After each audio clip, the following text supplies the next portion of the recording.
Hello and welcome back to the channel. Thank you so much for watching, thank you for subscribing, thank you for liking the videos, but most of all, thank you to the sponsors, because it is only you and thanks to you that these videos continue to be produced. So I appreciate it. Thank you for your generosity. It is very kind of you. Today we'll talk about something that is supposed to be a joyful event in ship modeling in the US of A. The relaunching of the magazine that many of us remember from olden days, Ships in Scale. It is always a sad day when such a thing disappears from the shelves, and unfortunately Ships in Scale succumbed to the same fate as many others, including the famous model shipwright in Great Britain. However, in this we Americans are luckier, because the man behind Sea-Watch Books took on the task of reviving this magazine. Thank you, Mike, for this. I wish you all the best of luck and support with it. All-time subscribers will certainly recognize the magazine. It quite deliberately, it has continued from where it stopped, the previous publishing. Even the numeration, the volumes and the issues are continuing from that point. So it is very clear that Mike Ellison is doing a continuation rather than borrowing the name and starting a completely new magazine. This same tradition, the same focus of the magazine is actually seen inside too, and I consider this to be a good thing.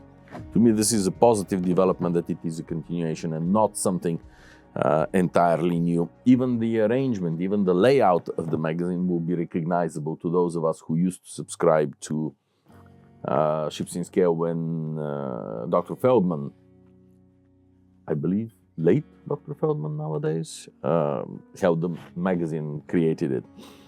And again, this is intended to be to have something for everybody, from the beginner to intermediate, with some tips and advice for the more experienced ship modelers, but the focus of the magazine is also for the beginners, and that is also visible in the choice of articles that are published this time. Besides the ever-present automation tools recommended by Olia extensively and joyfully, there is an article that is assembling a fairly simple model, but effective and beautiful. And the article seems to be quite interesting and targeted at the less experienced corner of the field. Having said this, I should admit that probably the person who is building this model is doing a far better job than I would have done. But then there is the reason we have divided the tasks in here at this shipyard. It is Olia builds models. I talk about real ships, each to his own.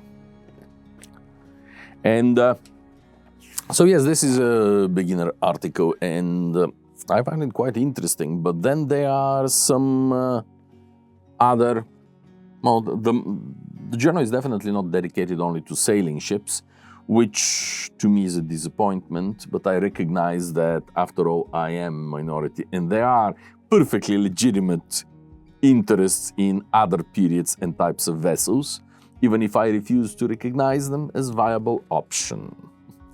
All right, I am joking. Think of it, this is coming from the person who has documented canal barges when he was a graduate student and was working with his professor Kevin Chrisman on the excavation of a steamboat from 1837. So when I make such statements, do take them with the ton of salt that they really deserve.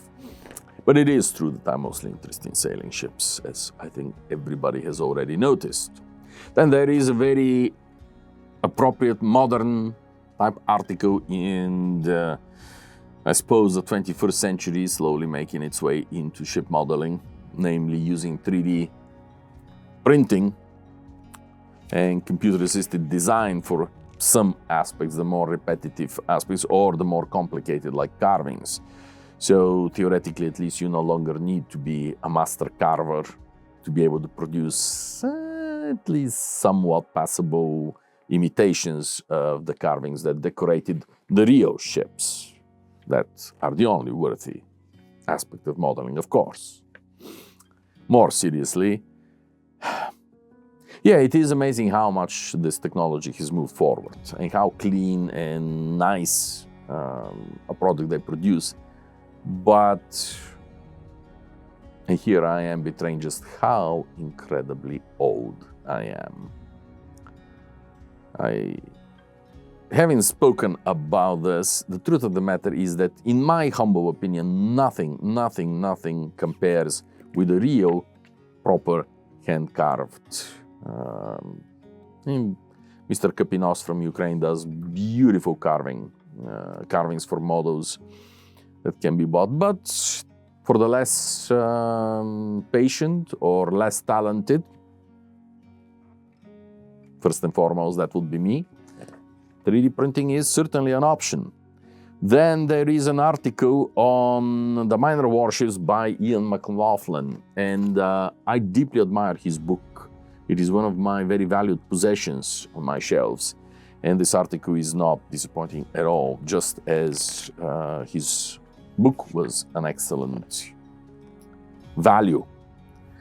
And well, there are discussions of scale, there are discussions of normal things that you would expect. There are the inevitable kit assemblies of steel-era ships, and then there is an article that on its own makes this issue valuable and worth obtaining, by the great David Anshaw. And it comes as no great surprise that I am a great admirer of his work, so whenever he publishes something, I buy it and I read it because it is worth the cost and the time spent reading it. And this appears to be, I haven't finished it yet, but it looks like another outstanding example of David's work. Thank you, David. Then Mr. Marshall dedicates an article on the HMS Ontario, which is manufactured by one of Olia's friends, Maristela, in Croatia.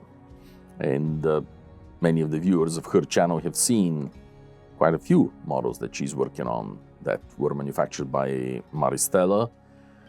From the Karak to, which is a pain in my heart, a stab into my heart, all the way to the, to my eyes, very nice 1/48 scale model of the Speedy, Lord Cochrane's famous Speedy. Now there is a note that has my name on it. It is anyway, you're welcome to skip it. But all in all, the real point of this rambling conversation with you here is that this is a very worth it. Oh, and a note on rarely modeled and rarely seen models, old-style steamboats, by another of my acquaintances, Mr. Kevin Kenny from Trinidad and Tobago, whom I met when we were working on the Rockley Bay research project in the Caribbean. So, links also to the magazine, links to subscription for this magazine are below, and of course also a link to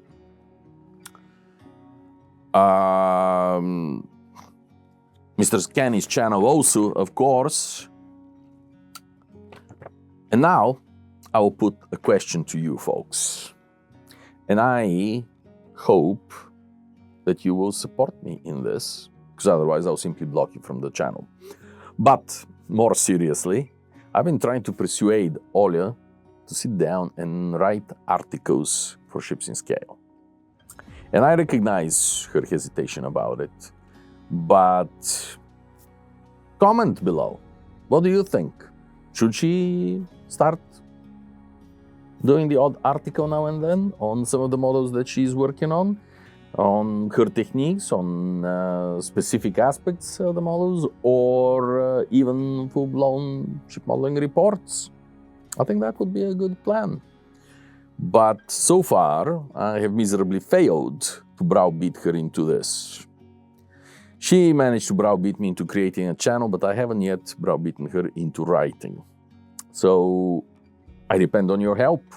Join me and let's push this one through. Thank you ever so much for watching. Thank you for liking, commenting.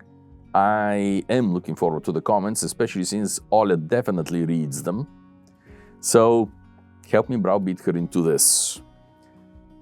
Thank you so much to the sponsors of the channel. Without you, this channel will not exist, period. End of the story. So thank you very, very much. I really appreciate it. Have a wonderful rest of your day. Goodbye.